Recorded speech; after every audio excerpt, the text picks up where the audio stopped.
switch the lights, please? Good morning, I'm Dr. Deuk Majan, and today is January 10th or 11th? 10th, sorry, 2023.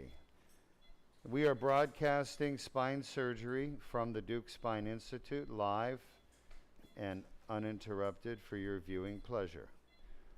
Please return to your seats, silence your cell phones, and bring your popcorn and Diet Cokes and sit down and get ready to enjoy a broadcast of spine surgery.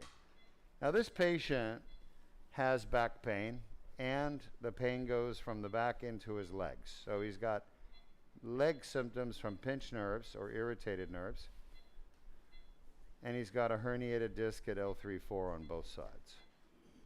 So we're going to go into the L3-4 and we're going to repair the annular tear where the herniation comes out of in the back of the disc. We're going to also remove the herniated disc. All right, so we're going to get started. Then at the end, we're going to do a Deuk plasma rhizotomy for facet pain. But we're not going to be broadcasting that. We're going to get started. If you have questions, feel free to ask during the surgery or after, and I will be happy to answer them for you. So step one is accessing the proper disc, okay? And accessing the surgical directive or surgical target is the first part of any surgery. Of course, there's positioning of the patient on the table, prepping and draping, and the anesthesia, what's already done. But once you get to this stage where, you know, the surgical area is exposed and prepped and draped, then the next step is accessing, or what we call exposure. All right, so that's the sacrum down below. Show us the sacrum. You have the x-ray picture there, Henry? Yes, we do. You can see the white arrow. That's the sacrum bone down at the bottom. It looks like an ice cream cone. And then the L5, L4, and then L3. So our target is the L3-4 disc, and it's not just the whole disc, it's the back of the disc where there's a herniation there. Yeah, Jordan is doing a wonderful job of showing you. Now, Jordan, show us the neural foramen, where the nerve roots come out. The whole foramen. Yes, that's the foramen. It's that white area there, okay? And where does the nerve actually come out? It comes out at the top, just under the pedicle. Show us the pedicle of L3. That's correct. The nerve coming out of the spine right there is the L3 nerve root. And the L4 nerve root comes out below that. There you go. Perfect. So the L4 nerve root is passing by the back of the disc on its way to exit. Yep, and that's where the herniation is. You can actually see the herniation on the x-ray. Yep, that's it. It's huge on both sides. Okay, so that's what our target is. You can see the needle is heading there. Thank you, Jordan. Great job today. Thank you, sir. Any questions from the audience so far? Shot? No current questions. So Arias, someday, hopefully you'll be doing these procedures. The key to avoiding nerve root injuries is to go into the foramen in the bottom half, where I'm going right now. Can you hear me, Arias? He's giving the thumbs up, yes. All right. So you see how the needle is in the bottom half of the foramen? Show me, shot. Shot. No, do a shot, yeah. So top half, Jordan, show us the top half of the foramen where the nerve lives. Yeah, we want to stay away from that area. That's where you get nerve injuries. And you want to stay in the bottom half. And it just so happens the herniation is in the bottom half anyway. Now the area we're entering is called Cambin's triangle, or Cambin's safe zone, sorry. And that's because Parvis Cambin, who's an orthopedic surgeon out of Pittsburgh, was the one who discovered this approach, this access, all right? And he's the first one to describe it. So the safe zone is the bottom half of the foramen. All right, let's get an AP view. I'm not done yet, but we're close. So far, things are looking good. How's our patient, doctor? Reliable? So you need your patient, that's perfect. You see the AP view, we're right at the back of the disc with the needle. Is he awake? All right.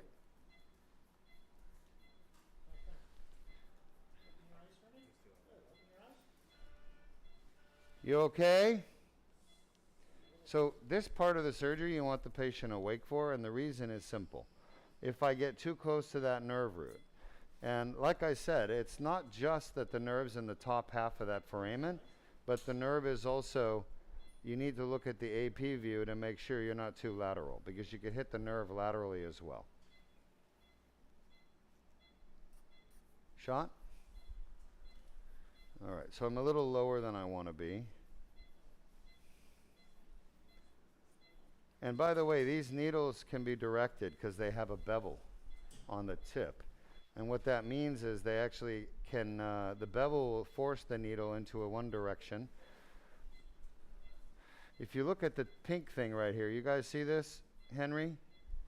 You see that little slot right there on the pink plastic part? Yes, we do.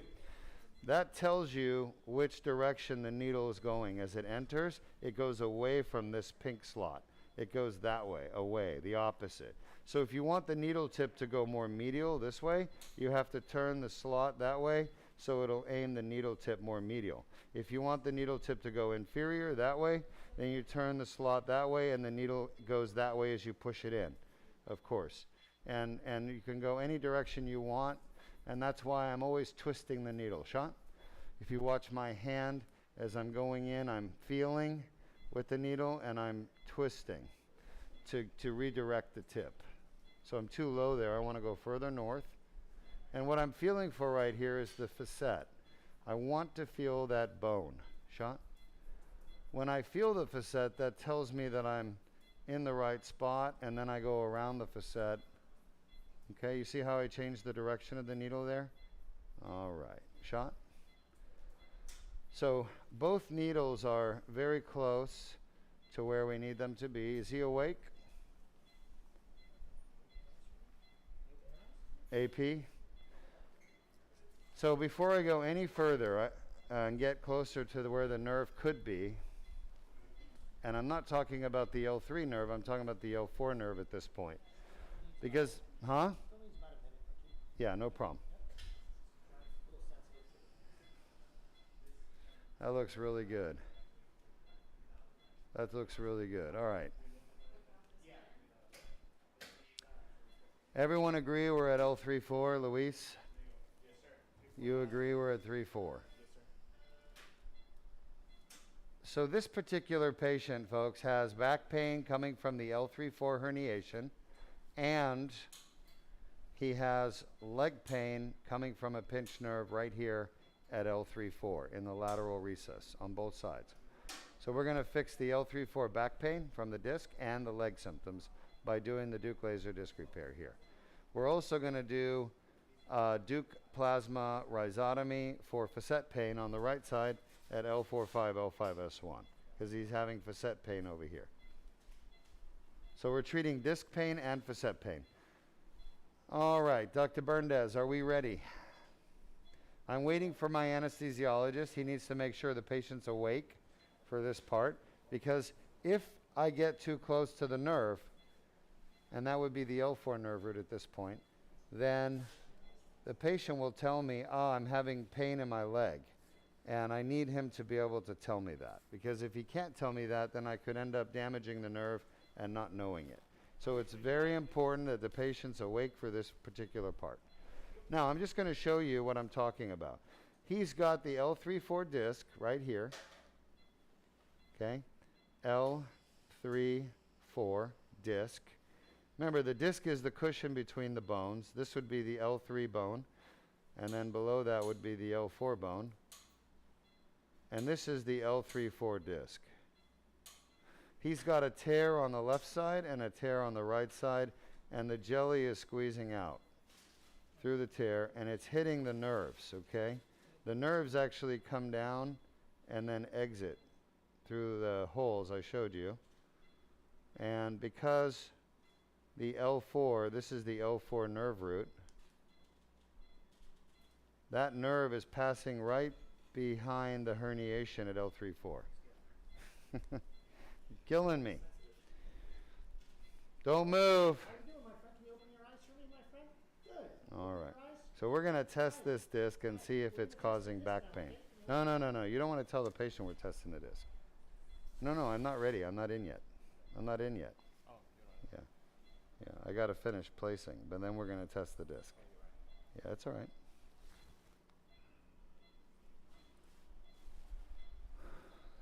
Are you awake? How's blood pressure? All right, so I'm just waiting for the patient to be awake enough to enter the disc here, and I just need him to be completely awake because he's my sensor. He's going to tell me if I'm too close to the nerve root. You know, the biggest risk of this surgery is there's a lot of risk that could happen. We could end up putting the metal pipe in somebody's stomach or intestines, and then that would be really bad. They would need emergency surgery to repair it. We could end up causing an infection. We could end up damaging a nerve root. These are all possibilities, spinal fluid leak. So to avoid the complications, you have to know how to get those complications as a surgeon. And you have to pay attention throughout the surgery that you're not endangering any of those structures.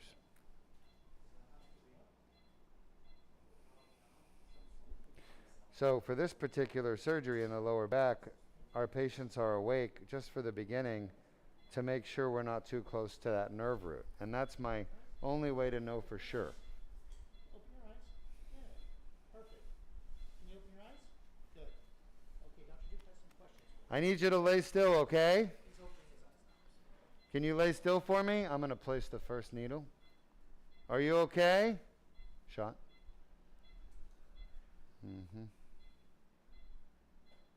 I went into the tear. I could feel it. So we're inside the L3-4 in the tear. Are you comfortable? How are you feeling? Are you comfortable? Shot. He said yes. All right. No pain down your leg right now, right? No. Where do you have that pain right there? Where's your pain? What did he say? Where is the pain right there? Where is it? Where's your pain?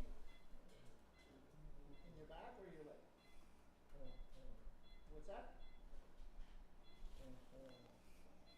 We can't hear you. Say it louder. Sean. No pain? Are you having any pain? You said no pain. I got to have them more awake, honestly. Got to work on that. All right. Well, we're just going to have to wait here another minute until he's completely reliable. Shot?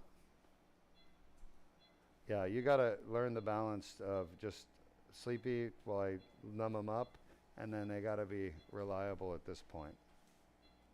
Lay still. So he's wiggling around a little because it's for him it's a little bit uncomfortable, which is normal. Shot. All right, so I'm a little bit more medial than I want to be. I know that from my AP. Shot. So I'm directing my needle more laterally. That's why I have this fin right here, pointing medial, which means it directs the tip lateral. Shot. So I'm just aiming and want to hit that spot perfect. Shot. And see how it's lining up with the other needle even better now? That's where we want to be. Shot. I feel the herniation. I just touched it. Show us the second needle, the one I'm placing now, Jordan. The other thing, Jordan's going to show you the tip. There it is. That's where I just felt the herniation. That's where it's sticking out to. Now, Jordan, show us the back of the L3 vertebral body. You guys see how there's a double shadow there? One there and one there. Yeah, there's two lines. They go up. You see them go up? That means that our fluoro is not perfectly lateral to the vertebral body because he's moved. He's moved around a little bit, wiggling around a little. That's about 1 degree off. So you want to shoot through the back of the bone, perfect. You want to look at the back of that bone and it should be lined up perfect. So Jordan will probably, there it is. That's perfect now. Okay, it's important, folks, you get the x-ray picture perfect before you place the needles. Otherwise, you'll be placing the needle somewhere you think you're going, but you're not. You're not in the right place. All right, so we're about to enter here at L3-4 on my side. Shot. We're in like Flynn. You're okay. Relax. All right, so now we have successfully navigated through the tear in the back of the disc at L3-4 on both sides. And we've avoided the nerve roots, so we're safe. We're not going to have any nerve injuries. because the patient would have told me. You comfy? You doing okay, sir? Yes. All right. Are you having any pain? Any pain in your legs? Anywhere. Yeah. Now he's responding, he's reliable, and we also need him reliable to do the discogram, because we're gonna want to know, is this a painful disc? Because that's, after all, one of the reasons we're here operating.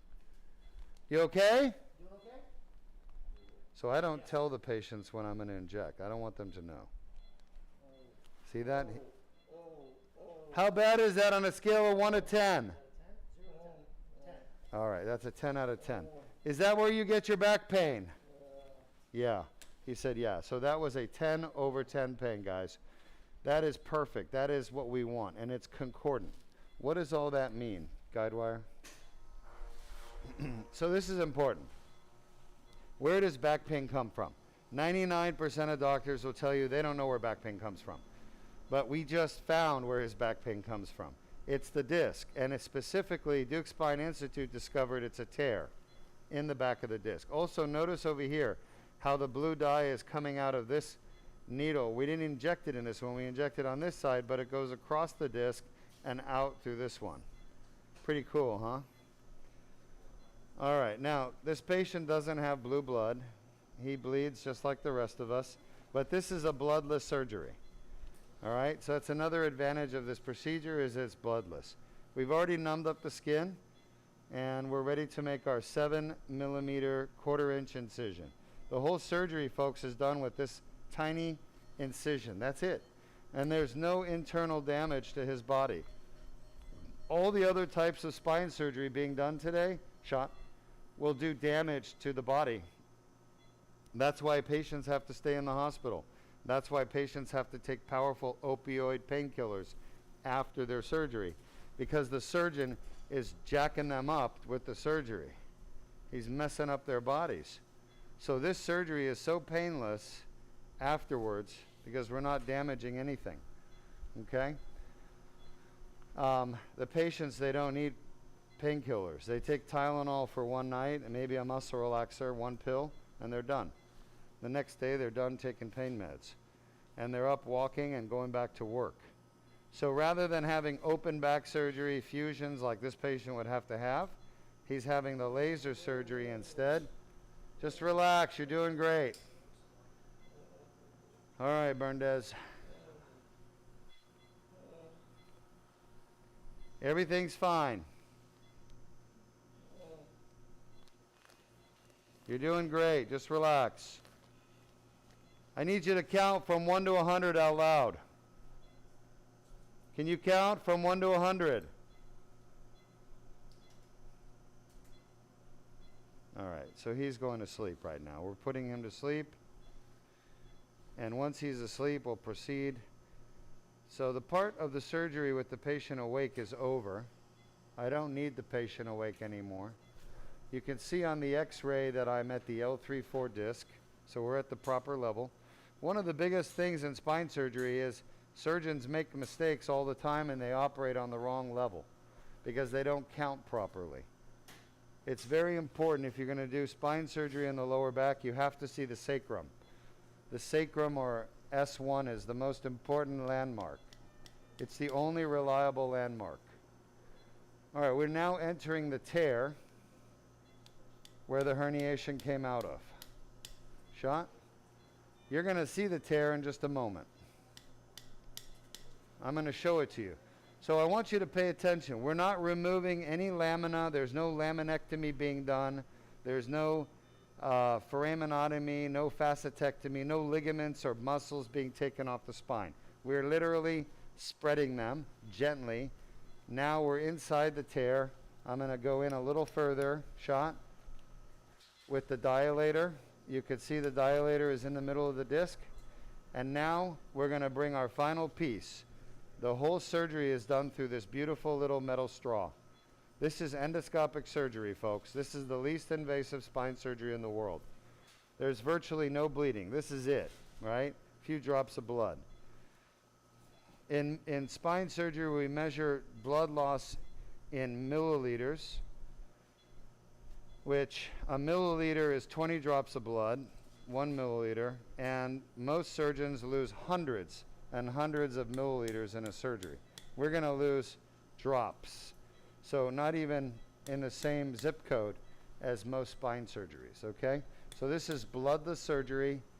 It's no painkillers after surgery. It's outpatient, meaning this patient's going home. Jordan, show us the tube in the back of the disc. The tube has gone through the herniation. Yep. And as I work, I'm going to pull it backwards. What is it? No, I'm just thinking if you want to do the other side. At this point, folks, we're going to switch from the fluoroscope to the endoscope. And I just want to remind you how patriotic this patient is. You see? Red, white, and blue. It's true American.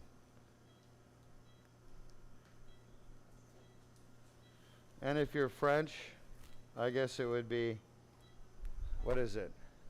White, blue, red?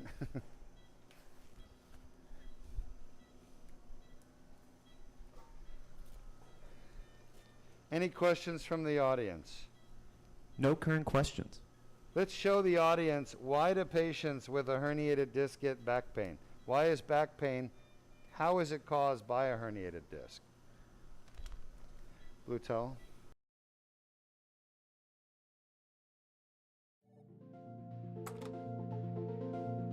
Traumatic injury to the disc can cause annular tears to form.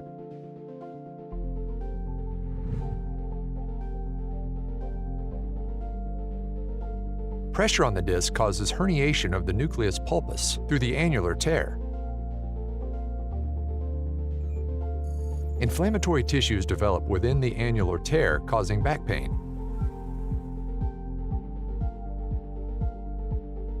The inflamed annular tear generates pain signals.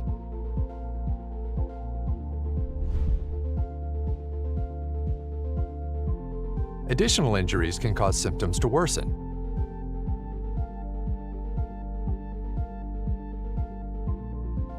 Inflammation from the annular tear can spread to nearby nerve roots, causing leg pain.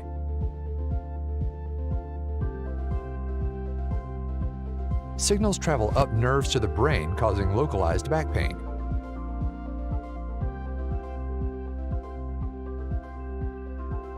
Pain signals reach the primary somatosensory cortex, causing conscious awareness of pain.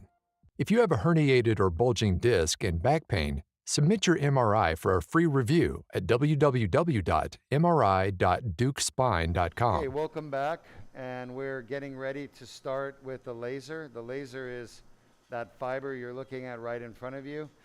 The glass part of the fiber is 1 millimeter, just gives you scale, 1 millimeter wide. And now we're going to start removing the herniation, which is the blue stuff. We're going to debride the annular tear. There's some more herniation there. Now you see the gold color, that comes from calcium. And calcium is found in damaged tissues of your body. It's called dystrophic dystrophic calcification. It's something that I was taught in medical school in pathology, and it's not unique to the disc. If you have damaged tissue anywhere, your liver, your lungs, a lot of times you'll see chronic inflammation and calcification. But this is an inflammatory disease we're dealing with, okay? What does that mean? What it means is that the pain people have come from inflammation inside the tear. And the tear is where we are right now. So we're cleaning out all the stuff that's causing the inflammation. And that's what causes people's back pain, is the inflammation. It's also what causes sciatica or leg pain, inflammation of the nerve root. Unfortunately, 99% of doctors don't know this. So if you're hoping to get these answers from your doctor, don't count on it. You're not going to get them. And most people live in pain because their doctor doesn't know how to fix their problem. At Deuk Spine Institute, we specialize in curing back and neck pain. We do it through these advanced techniques that nobody else has. They're unique here for the most part. There are some doctors doing these around the world. I get emails and texts and comments from surgeons that are starting to do our technique in other parts of the world. Unfortunately, the United States has a lot of doctors that just want to do fusions and artificial discs because they pay very well. They're not motivated to do what's right for the patient. They're motivated to do what's right for themselves. All right, take a look there. What is that metal? Anybody know? Well, that's the needle from the other side, right? Because remember, we're doing both sides of this disc. So I had to put 2 needles in, one on the right, one on the left, and that's literally the needle on the other side, okay? And I just have to work around it. But you can see the laser has hit the needle. What has it done? It's melted it. Okay, so people ask me, Dr. Deuk, can lasers remove bone spurs? Of course they can.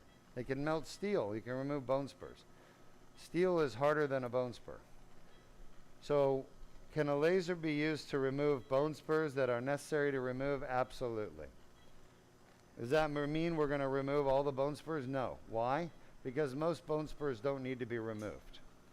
All right, so as I pull back, you can see the tear. This is the tear in the annulus where the herniation has come out of.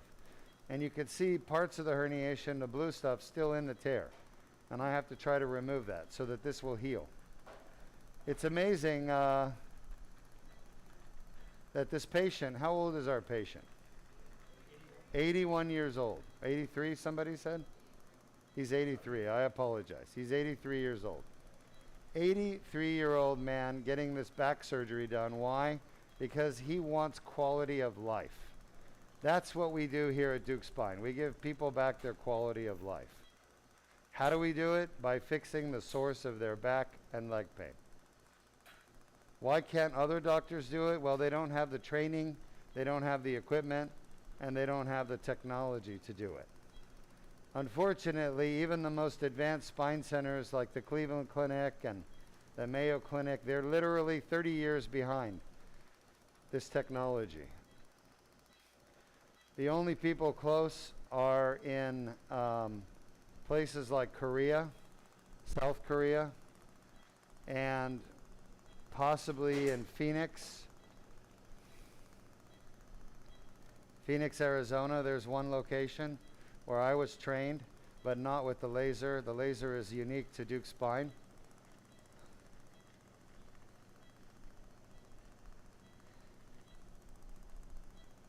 But you're not going to find this surgery everywhere, unfortunately. It's literally in small pockets.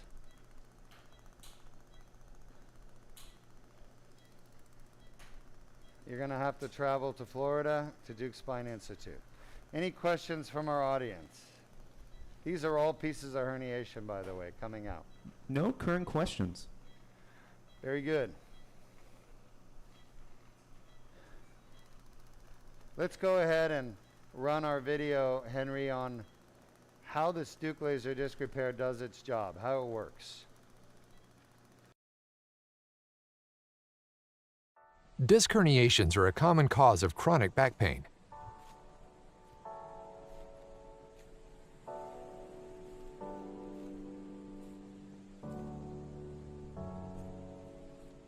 The inflamed annular tear causes back pain. Inflammation of the nerve roots causes leg pain. A Band-Aid-sized skin incision is made.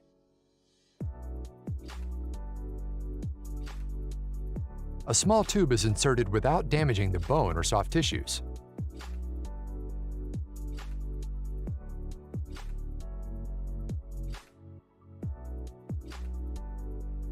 The laser removes the herniation and debrides the annular tear. The annular tear heals on its own.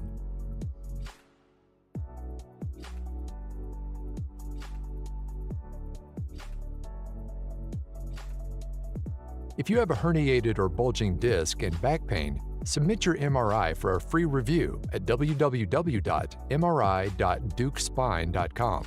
Hey, can switch the lights, please? Switch the lights. All right, you guys see the herniation we just took out? It's a nice little piece right here. Yes, we do. All right. All right, thank you.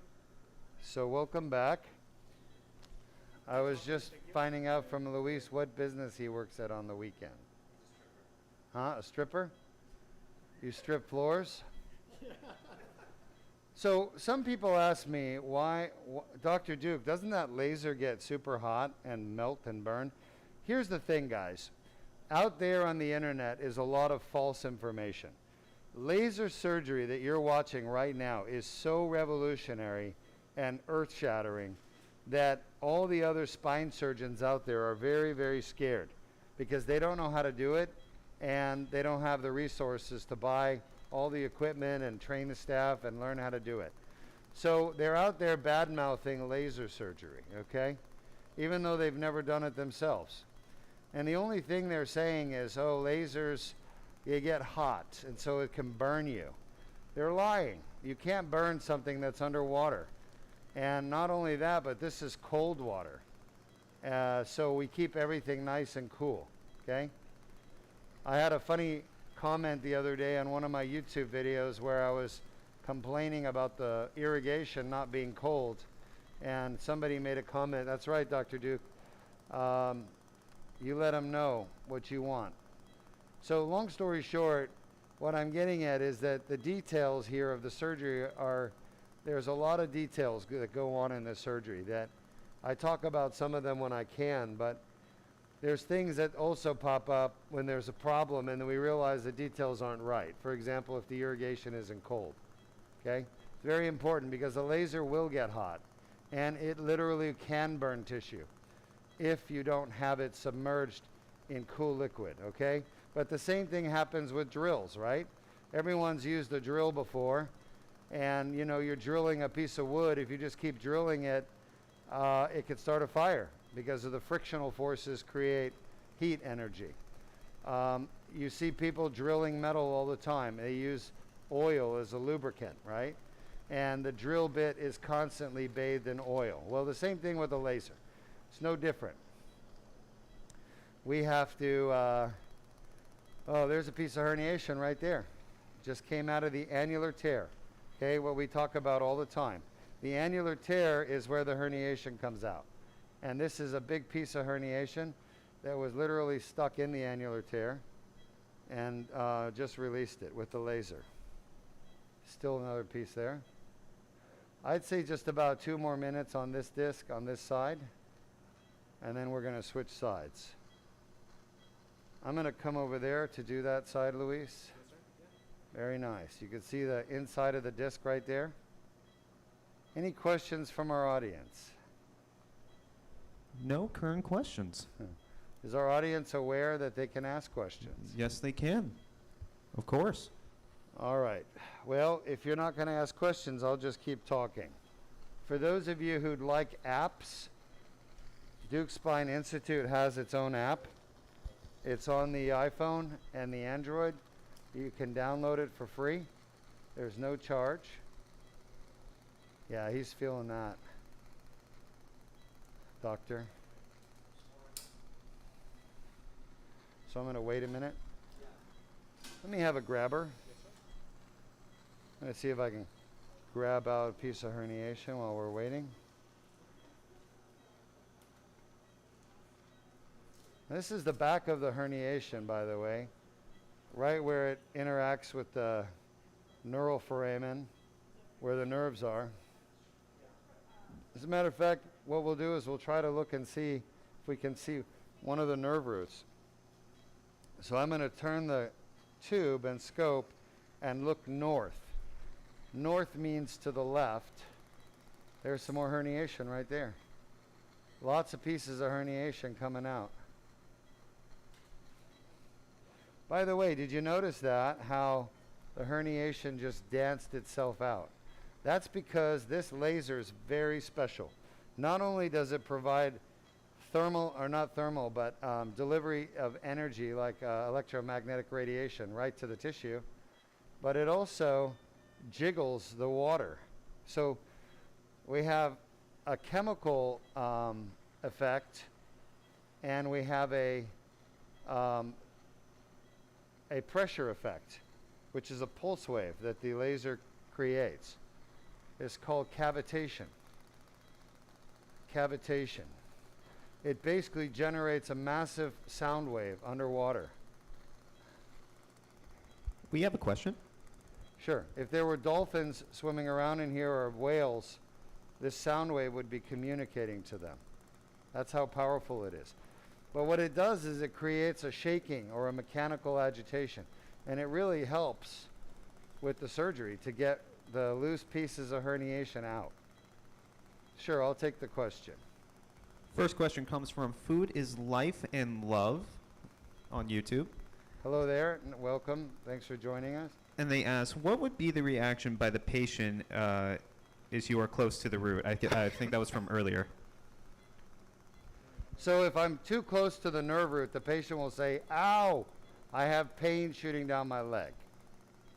And then we stop and we redirect to another location. Our next question comes from Jean-Christian on YouTube. Hello, Jean-Christian. Thanks for asking. And Thanks for being here. All good. And they asked, hi, Dr. Deuk. Have any studies been done to assess how well the disc heals after a year? That's a great question. No, there's no studies. And there's no way to know how well the disc heals after a year. Because you can't see it with your eyes. And there's really no test that I'm aware of that will tell me how well the disc is healed. But it's certainly something for the future that we need to look at. It's possible that we could use something like nuclear medicine tests to look at metabolism in the back of the disc to gauge how metabolically active the tissue is. Of course, healing requires metabolically active tissue, but the reality is, and of course when the healing is done, the metabolism slows down. The reality is the disc is so poorly vascularized that healing is very slow. So we're not going to see with those normal metabolic tests that we use to assess healing in other parts of the body, we can't use those tests on the disc. And MRI doesn't tell you if something's healed. So there's really no test that tells you how well healed the annulus is at a year that I'm aware of. So we're just kind of waiting for some tests to be developed maybe in the future.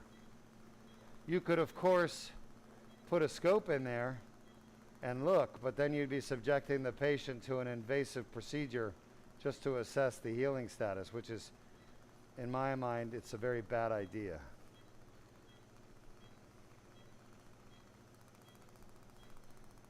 All right, just about done. Another 10 seconds, and we're going to be finished here. We're going to move on to the next disc. Let me take a look and see if we can find the nerve root right out here. Well, let's see. I want to get that with the laser right there. That's the last bit of the annular tear.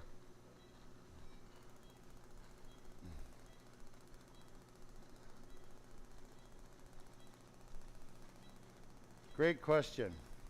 Any other? Yes, we have another question from Siva Kumar on YouTube. Hello, Siva. And they ask, would the procedure remove the herniated disc both my side at the same time? Yes. Yes, this procedure would remove the herniated disc as well. That's what we've done. We've removed the herniated disc, both the part of the herniation that's outside of the disc and the part of the herniation that's stuck within the annular tear. A lot of people don't know about that second part of the herniation. It's called the interposed herniation. And to me, it's the more important herniation. All these other doctors are focused on the extruded part, the part that's outside of the disc. That's what everybody looks at and everybody pays attention to, but that's the wrong part to look at. The right part to look at is the part that's inside the tear. It's called the interposed herniation. That's the part that causes back pain and leg pain. All right, take that. Let's see if we can see the nerve root.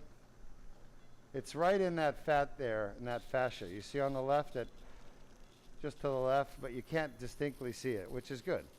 So it's still protected and covered, but we're done here on the left side.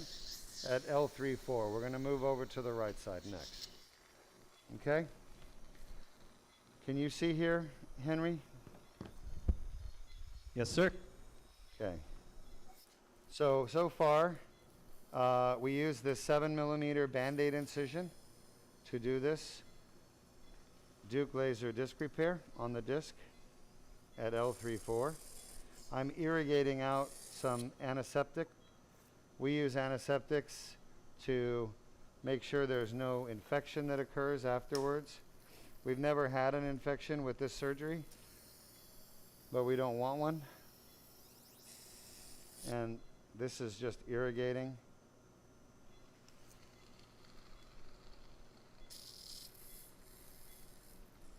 Great questions. Any more questions people have? Yes, we have another question from Siva on YouTube. All right, Siva's on fire today. And they ask, would the procedure treat central canal stenosis while removing the affected disc at the same level? Would the procedure treat central canal stenosis? Yes. The procedure can also treat central canal stenosis.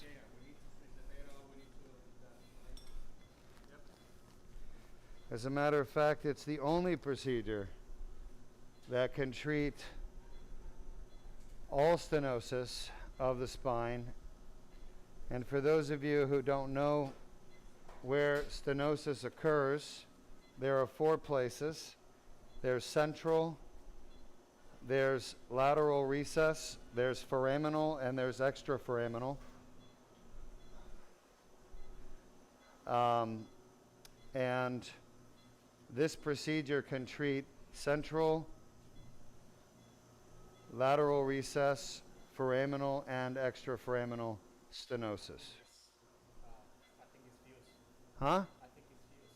Can you check? Are you serious? Check.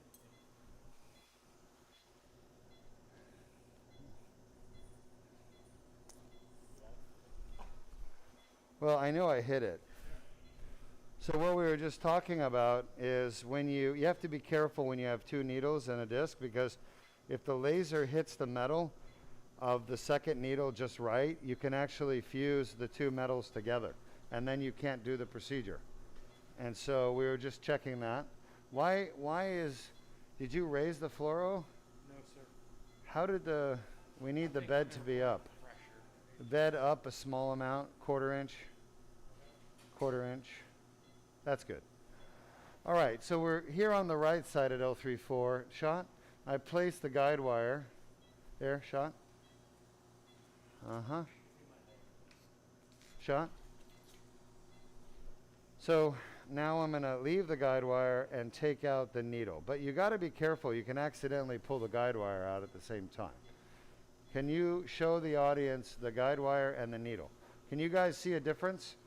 So you can see the needle is thicker and it ends right there, and then the guide wire continues. That's what we want. We want to leave the guide wire in the disc, take the needle out. Okay, but you have to be careful because you could pull the guide wire out when you pull the needle out. And can you guys see this? Yes, we can. The tip of the needle, do you see how it's been melted? Yes. Right there? Yes. All right. So if you're not careful, you could actually melt through, and the stylet, which is this thing right here, you guys see this going in? That stylet right there? Yes, we do. That's inside the needle. If you're not careful, if you hit it with the laser, you'll weld. You'll literally weld those 2 pieces of metal together. And then you'll have to start over, okay? And I've done that once before, I think. And anyway, you just got to be careful. Okay, 7mm incision, again. This is a Band-Aid incision, tiny, tiny. And the reason why the incision's 7mm is because the outer diameter of the tube I use, this tube right here, this endoscopic tube, this is 7mm wide. So that's all we need. We don't need a wider tube. We don't need a wider incision. You can do everything through that tiny incision. Shot?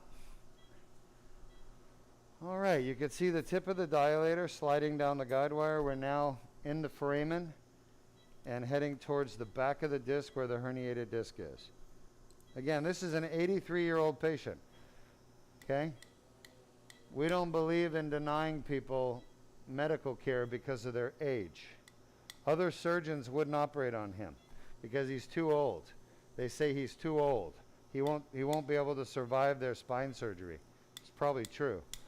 But with the Deuk laser disc repair, you can operate on anyone because there's no medical restrictions. You just have to do a physical and EKG and some blood work. And as long as your heart is in good enough condition, our anesthesiologist will approve the surgery and move forward safely. Because look, we're not losing blood.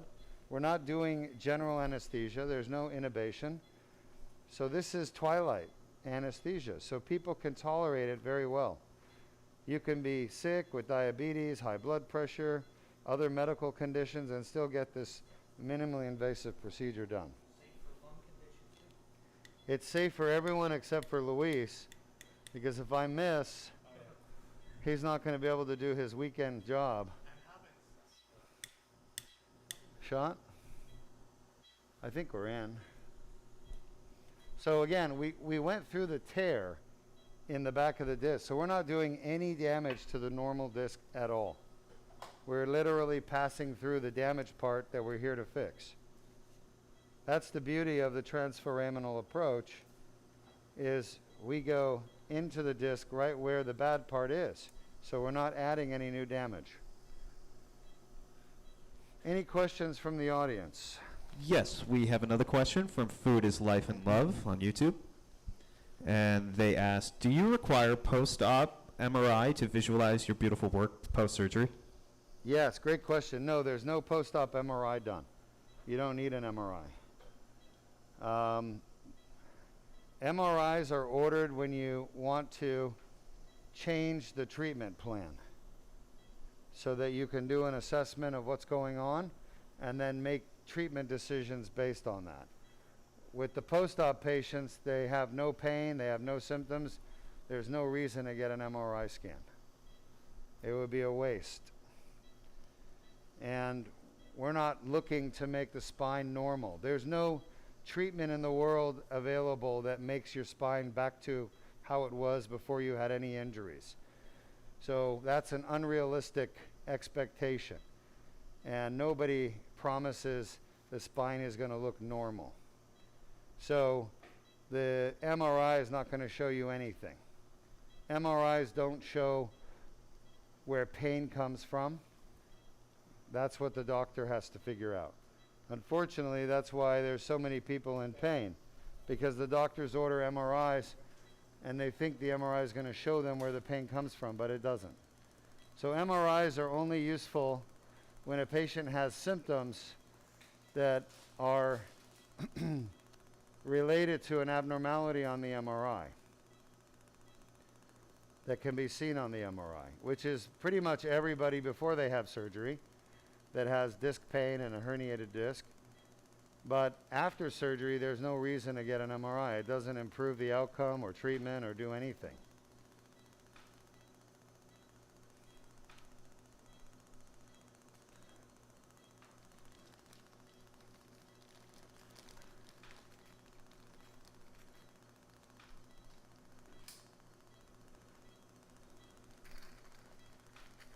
Getting an MRI after a successful surgery that eliminates your symptoms is totally unnecessary and not helpful in any way. So we don't order MRIs. We're not taking a brain tumor out. If you were taking a brain tumor out of someone's head, you'd want to make sure the tumor's gone. And that's why you get an MRI, because if you don't get rid of the tumor, it's going to grow back and it's going to come back again. And they're going to have another surgery. So making sure you get a brain tumor out is important, and that's why you get an MRI afterwards.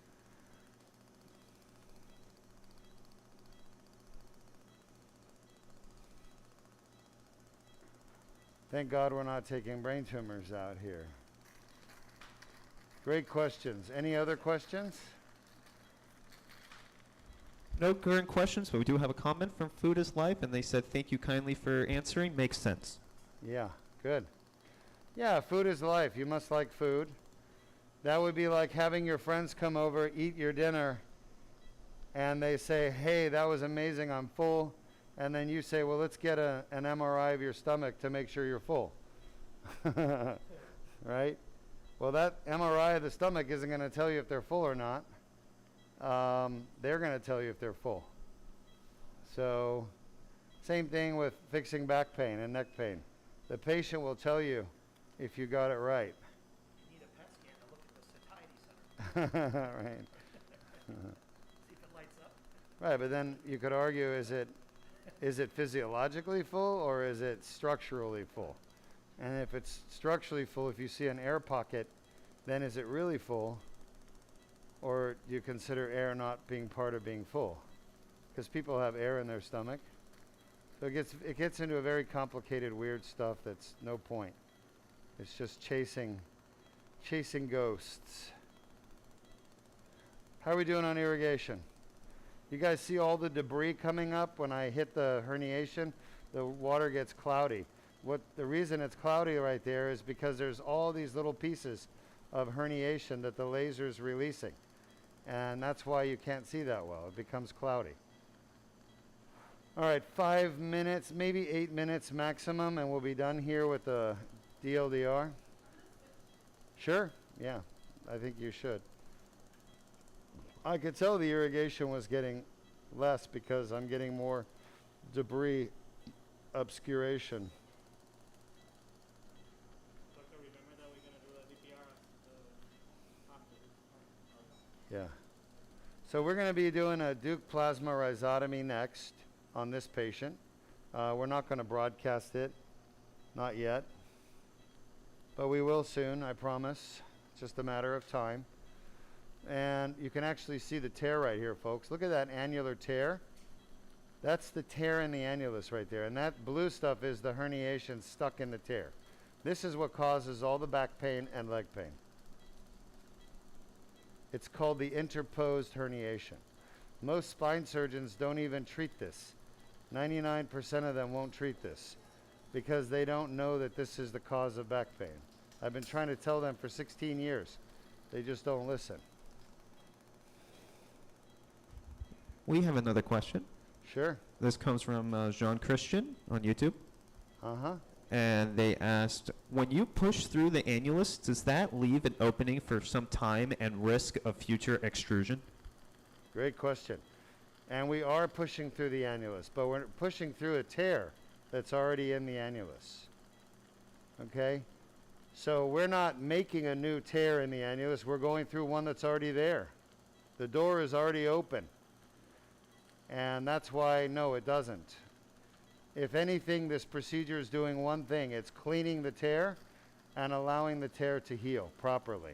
You see this stuff right here? That's what's keeping your tear from healing. I'm removing it with the laser. So this surgery is the only surgery in the world that allows the annular tear to heal. Every other surgery destroys the disc or leaves the tear there for more herniations to happen, and therefore more surgery to happen in your future. We have another question. Yeah, do you have the microdiscectomy video you could run? I do not believe so. I need you to load that so you could show people what a microdiscectomy does. Copy that, sir. No problem. That's on the animation video list. Yes, sir. I'll get right on that after this. Thank you. And we have another question. This comes from Donald Seeger on YouTube. And they asked, can the procedure be done on patients with prior laminectomy or fusion? Yes, Donald, the procedure can be done on patients with prior laminectomy or fusion, or both. Absolutely. We do it all the time. We have lots of our patients. If you go back and watch our surgery videos, you'll see many of them have had laminectomies or fusions already elsewhere, and they're still in pain. So they come here and they get the Deuk laser disc repair done. So yes, you can have it done. By the way, if you're interested in being evaluated for Deuk laser disc repair, We have a free MRI review that can be done, and that is mri.deukspine.com. Would you please put that address on the site so everyone can see it? Copy that. Once again, I was talking earlier about the Deuk Spine Institute app. It's on the app stores in Apple as well as Android, and it's free. There's no charge. It has lots of good content that you'll enjoy. You can learn a lot, and I recommend you check it out.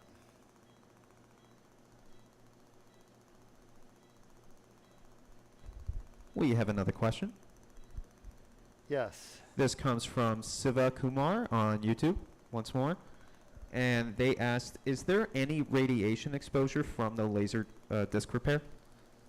Great question. Is there any radiation exposure from the Deuk laser disc repair? There is, because we use the X-ray machine in the operating room to localize and navigate to the disc, but it's very minimal. Far less than traditional surgery. Far less.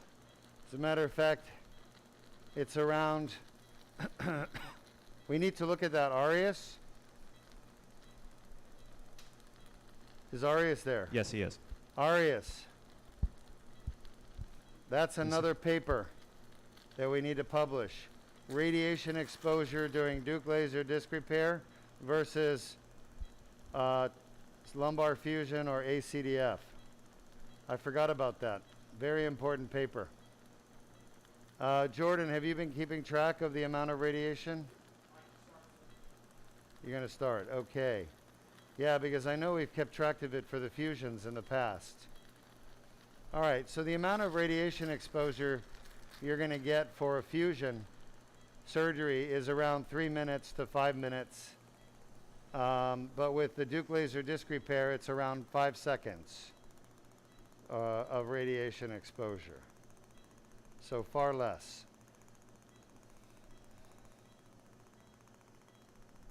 But there is a small amount because we are using a fluoro machine, which is an X-ray machine. Produces X-rays. Yeah. Well, remember, we still have the plasma to do.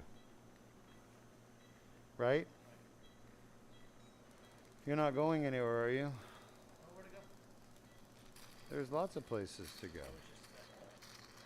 Universal. Were you? You were there for the weekend? No, Oh. When were you there? I've never been there. Oh, I thought you said Universal. You want to go to... No, it's just messing with me? lots of places to go. Oh, yeah, there's lots of places. Do you like roller coasters? No. I'm going to say. You've been on the... My wife's the only one in the family. Right, Yeah. Yeah. Anybody else here been on the Velocicoaster over at Universal? You have? You like it? I haven't been in a while. Which one, Hulk? Come on, seriously? You were on Velocicoaster and you like Hulk better? Hulk is good. Yeah, but you get launched twice in Velocicoaster. Even better than Hulk. That second launch is crazy. Have you been in the front seat? Oh, you'd remember. The front seat's extra 15 minutes. It's worth every second you wait.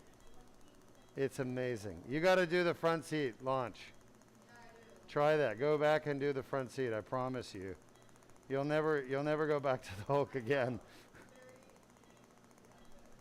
That's like eating at McDonald's versus eating at Ruth Chris Steakhouse.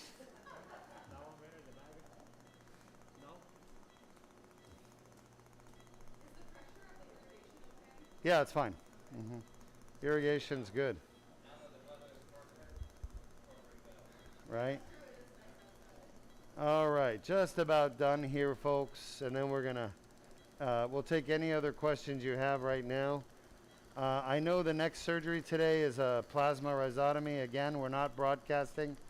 So this will be our only surgery today. We're broadcasting live for you to watch and learn. Now this patient's going to go home in about 45 minutes, okay? This is an outpatient surgery. Nobody stays in the hospital. There's no hospitalization.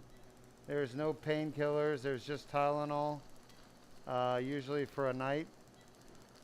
And that's it. So, yep. We So- ha- Yep, go ahead. yes, we have a question from Jean Christian once more. All right.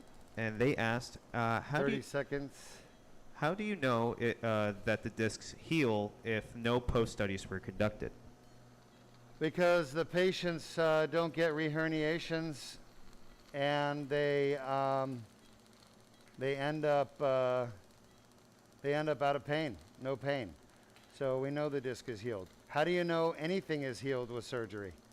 We don't go and get studies done on every surgery we do.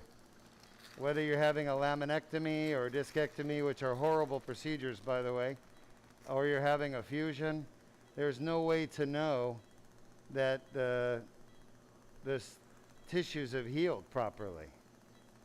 Okay? The only thing you can really know is through indirect evidence. And that's pretty common in medicine. We don't have a test for every healing. As a matter of fact, the vast majority of healing there is no test for. Maybe 1% of healing of the human body there's a test for. The other 99% there is no test for. What matters is the patient's back pain is gone permanently, and their leg symptoms are gone. That's what these people want. They don't want MRIs and CAT scans and tests. They want results. And for too long, doctors have used tests to judge their results rather than patient outcomes. The best test is the patient telling you their back pain is gone.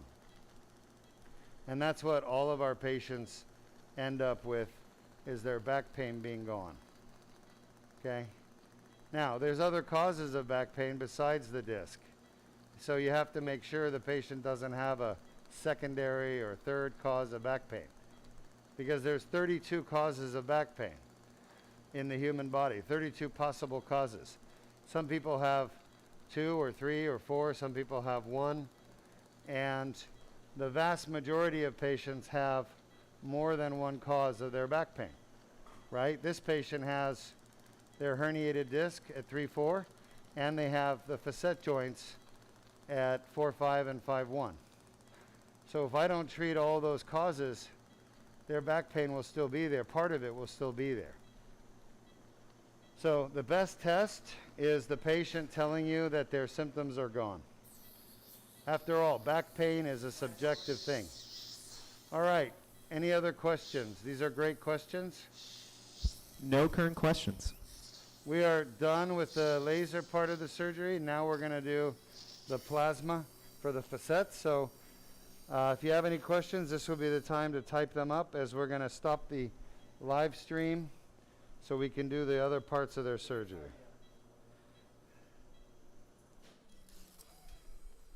I will say this patient not only has the bad disc at 3-4 causing back pain, but also the facets at L4-5, L5S1 on the right side.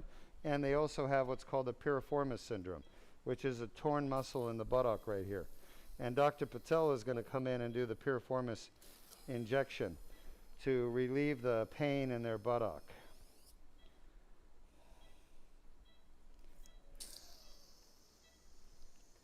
I need the dilator.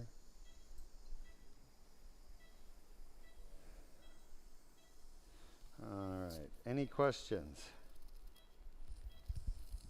No current questions. Excellent.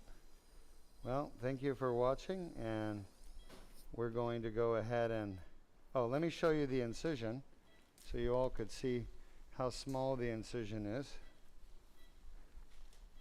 I'm going to take this out first, and then we'll show you the incision. Give me a second. It's important when you take the tube out that, remember, you pass through muscles, so you want to apply a little bit of pressure to the muscle and make sure there's no bleeding. If there is a little bit of bleeding going on in that muscle, then the patient will have some muscle pain, usually for a few days to even a few months, depending on how much bleeding there was. So the way you keep the bleeding down in the muscle, obviously, is this surgery is very good about that, because you're not cutting the muscle, you're spreading it. You're spreading the muscle fibers with the dilator. Oscar, can you take this soil room, please? Thank you. So just to remind you, this is the dilator. You all see this? Yes, we do. So the tip here, this tip, spreads fibers apart. Fibers, okay? We're not cutting the muscle, we're spreading the fibers. But sometimes you'll get a little vein in there that gets torn, and it can bleed. And the other thing you have to do as a surgeon is make sure your anesthesiologist keeps the blood pressure around 110. Systolic, you don't want to go over 110. Maybe 120 is okay, but you want to keep it around 100 to 110. Systolic, okay? And the reason is if you let the blood pressure go up to 190 or 180 or 170, then you're going to get more bleeding. So blood pressure control is very important during these surgeries. All right, take a look here. That's your incision, folks. Look at that. This is only possible with endoscopic spine surgery, the Deuk laser disc repair. Other surgeries require big cuts on your back, damage to your muscles while the surgeon gets down to the spine, pulling ligaments out of your spine, pulling bone out of your spine, pulling joints out of your spine. All that damage is just standard for surgeons. They don't care because that's how they were taught to do it, you know? But the truth is the patient has to live with the consequences of that bad open back surgery, laminectomy, discectomy, fusion, artificial disc. All those surgeries damage your body. And you get scar tissue, you get trauma to your body, and it manifests itself as pain after surgery. You'll feel horrible pain. That's why they put you on painkillers. With this surgery, there's no painkillers. Just Tylenol for one night. All right. Thanks for joining us. If there's no more questions, we're going to stop the live stream. We're going to just keep recording. No current questions. Have a nice day.